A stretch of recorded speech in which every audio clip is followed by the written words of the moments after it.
Ang Pasko ang paborito kong panahon ng taon. Kaya naman nagpunta ako dito sa Europa para makita kung paano nila pinagdiriwang ang Kapaskuhan.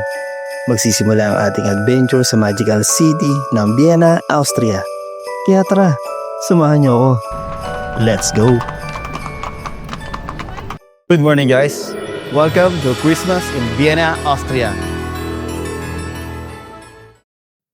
First time po nakapunta dito sa Vienna at masasabi kong sobrang ganda at napaka-historical ng lugar na to.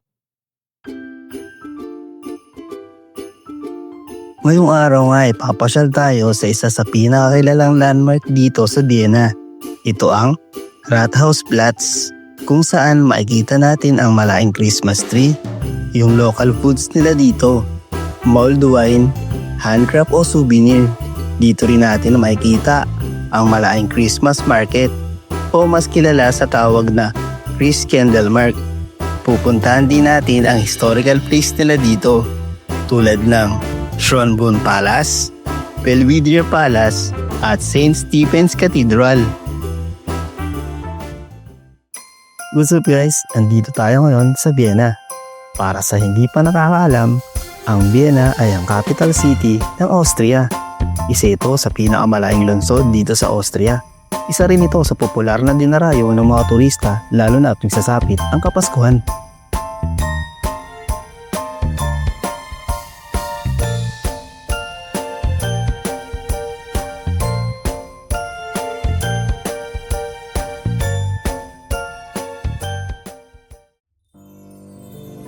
Ngayong araw nga ay nandito tayo sa isa sa pinakamakasaysayang landmark dito sa Vienna. Ito ang St. Stephen's Cathedral, the heart of Vienna. Ang unang bahagi ng simbahan ay itinayo noong 1137 at natigil dahil sa digmaan. Nagkaroon ng malaking Gothic reconstruction noong 1300 hanggang 1400. Itinatayang mahigit 700 years old na ang simbahang ito. Makikita din natin ang makukulay nitong bubong na mayroong 230,000 tiles. Sa isang side ng roof, makikita mo ang double-headed eagle, simbolo ng Habsburg Empire. Kada tiles ay may special na lock pattern para tumagal sa snow at bagyo. Isa rin ito sa pinakamataas na simbahan dito sa Austria.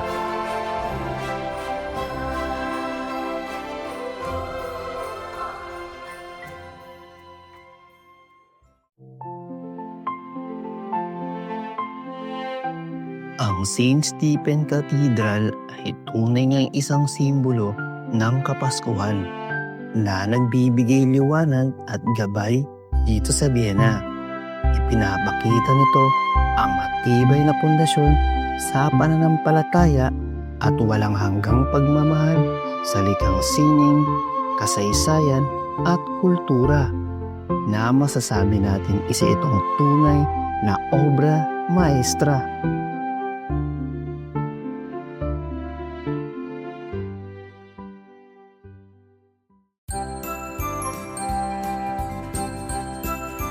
Mula sa St. Stephen's Cathedral, lilipat naman tayo ngayon sa isa sa pinaka-passionate at eleganteng kalye dito sa Vienna.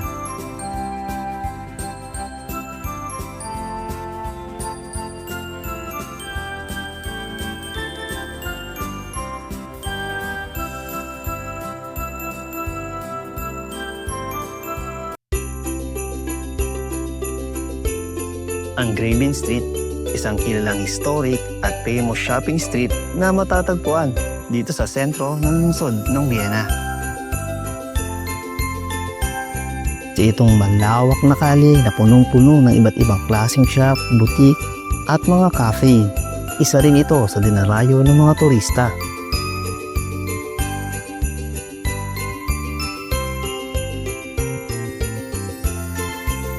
Sa gitna nito, nakatayo ang Flag Column, isang monumentong itinayo noong 1600 bilang pasasalamat matapos ang Great Plague. Sa panahon ng Kapaskuhan, ang Graven Street ay nagiging isang maliwanag at makulay na lugar dahil sa mga dekorasyon at ilaw, kabilang na ang sikat na chandelier lights na nagbibigay liwanag dito sa Vienna.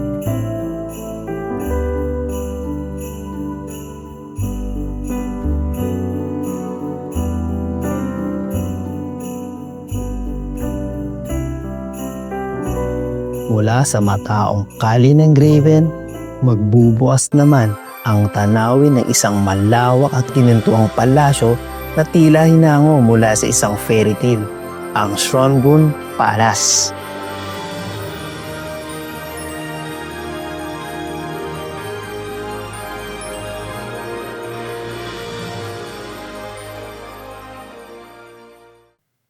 Andito tayo ngayon sa Schönbrunn Palace, isa sa pinaka-importanting historical site ng Vienna. Dati itong summer resident ng Habsburg Emperor ng Austria.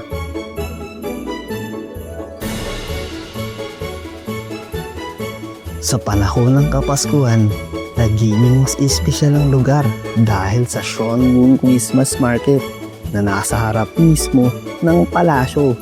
Dito, makikita natin ang kanilang handcraft, local foods at Christmas tree, at syempre ang mulled wine na magbibigay init kahit malamig ang panahon.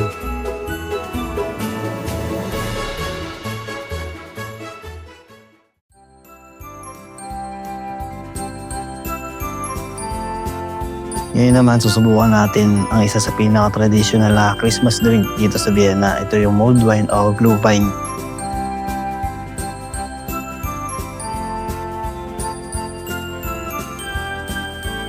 Makikita natin dito yung iba't ibang klaseng design ng Christmas mug.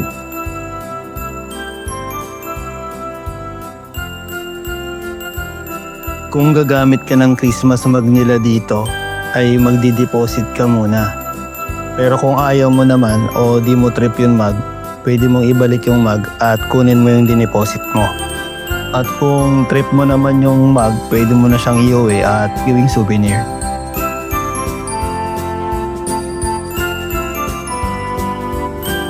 Yung lasa niya guys, medyo matamis na may konting tapang ng red wine at anghang at may konting sipa sa dulo.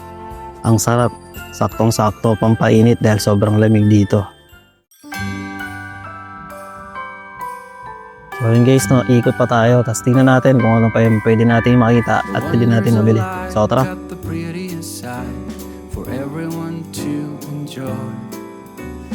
Standing up close by the Christmas tree, glimmering light, I am right where I wanna be.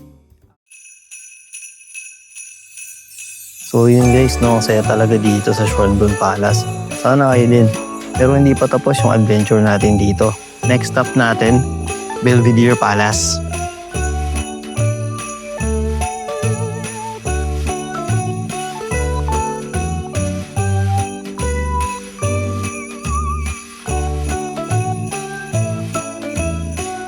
So yun guys, tapos na tayo dito at palabas na tayo ng Schönbrunn Palace.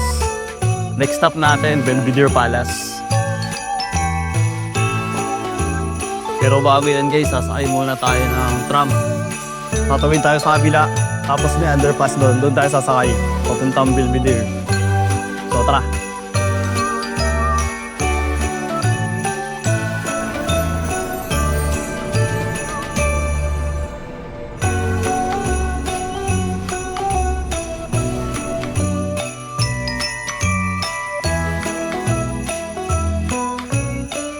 Baba na tayo ng tram. Akala tayo sa taas, sasakay pa tayo ng isa pa. Let's go!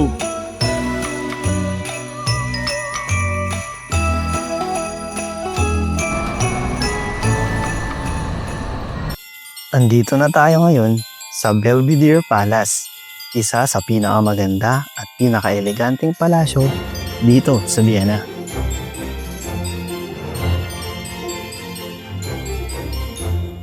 Itinayo ito noong early 1700 bilang summer residence ni Prince Eugene of Savoy.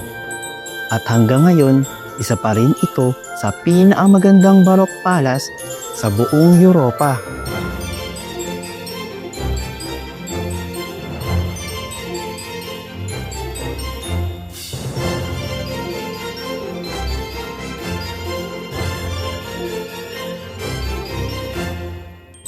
At dito, makikita natin ang ilan sa pinakamalagang simbolo ng Vienna.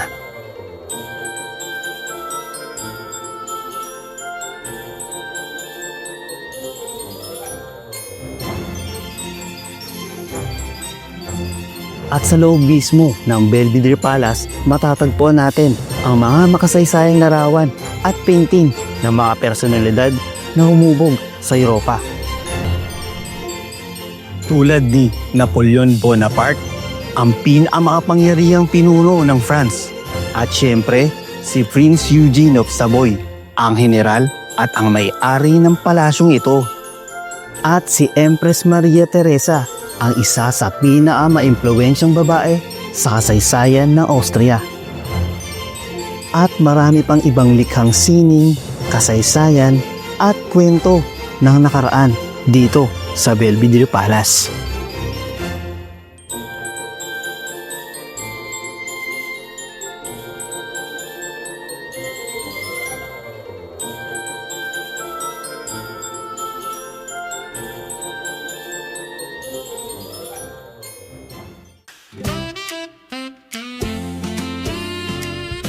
So magdako naman tayo sa Christmas market dito pa rin sa Belvedere Palace. Tree at the frosty party hop.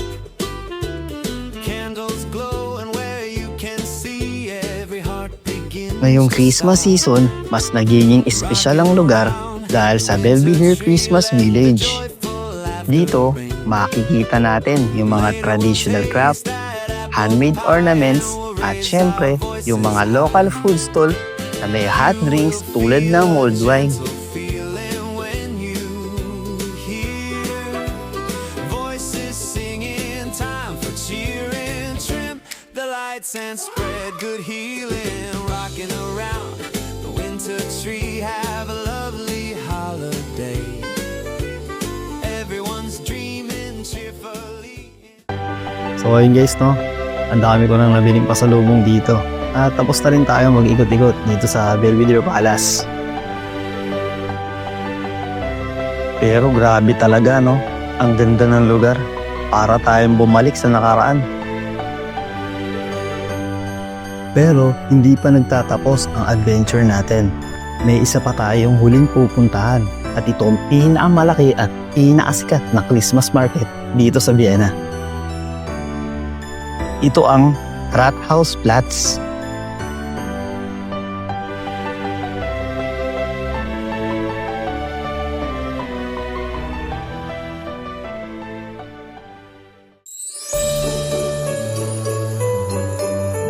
Narito na tayo sa Rathausplatz at dito makikita natin ang isang pinakamalaking Christmas market na kilala sa tawag na Christkindlmarkt.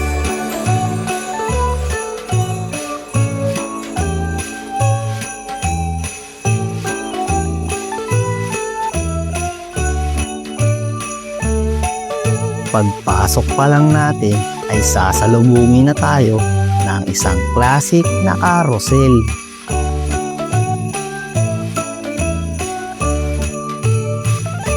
At sa bawat ikot nito ay para tayong bumalik sa pagkabata.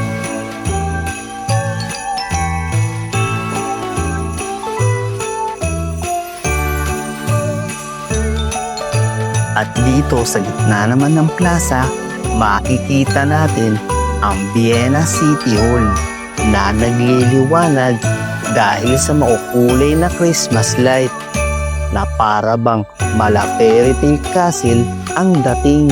Siyempre, hindi makukumpleto ang Pasko kung wala itong giant Christmas tree na may makukulay na lights at decoration.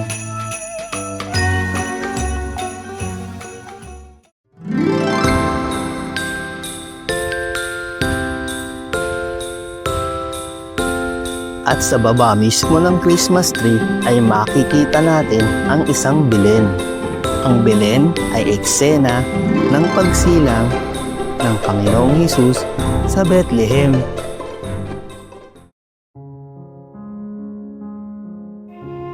Ito ang pinakasimbolo ng tunay na diwa ng Pasko, kapayapaan, pag-asa at pagmamahal.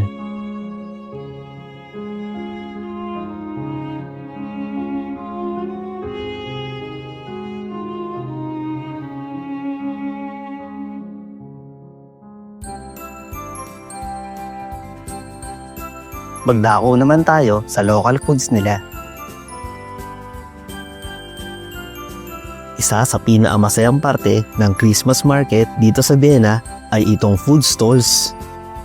Dito, makikita natin ang iba't ibang klaseng local food at snack.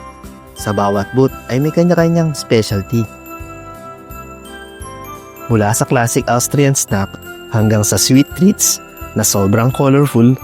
So tara, kain tayo! Ang unang spot natin, itong stall na punong-puno ng arancini at savor balls. Grabe, ang daming flavor. Perfect snack habang nilalamig sa winter.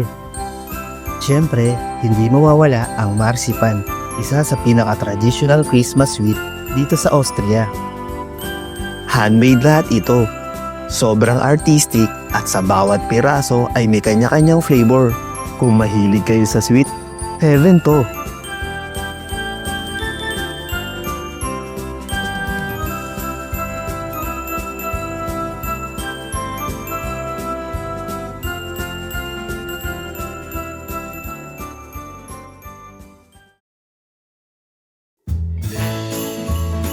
Hindi lang pagkain ang espesyal dito sa Christkindlmarkt. Isa sa pinakamagandang part ay ang mga handmade craft. Lahat ng makikita nyo dito ay gawang local artisans. Makikita natin dito ang isang stall na punong-puno ng handmade olive wood craft. Next naman natin isang pinaka-eye-catching, ang wind spinner. Kapag umiikot ito, naglalabas siya ng 3D optical illusion na parang sumasayaw sa ilaw. Perfect siyang pang-display sa window o garden, lalo na pag tinatamaan ng ilaw o Christmas light. At meron din sila ditong aroma candle na may real dried fruit citrus. Ang bango niya at ang ganda. Saktong-sakto pang Christmas gift. Siyempre, hindi mawawala ang classic Christmas corner na punong-puno ng plush toy, snowman at handmade ornaments. Bagay na bagay pang regalo sa mga inaanak. Dito, may makikita tayong 3D wooden mechanical puzzle. At dahil nga mahilig tayong magbuo ng puzzle, ay eto, nabutol tayo ni ate.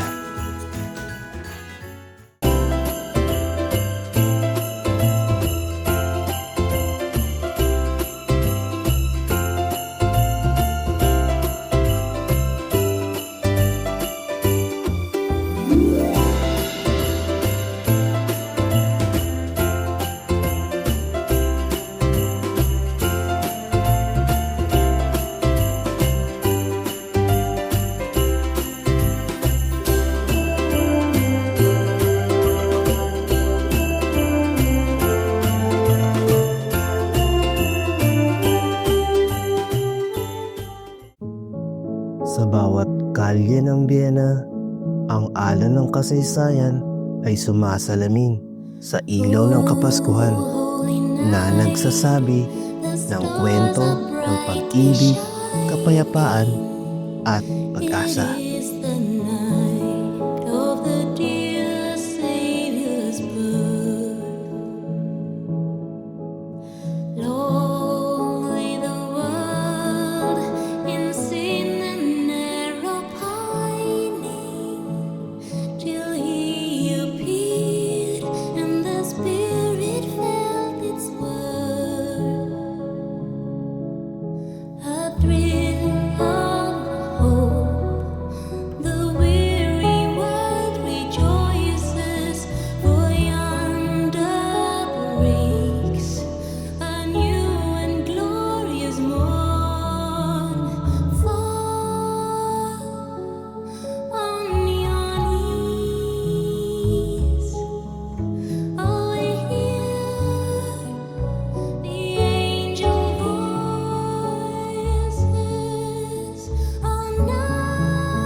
So okay guys, no?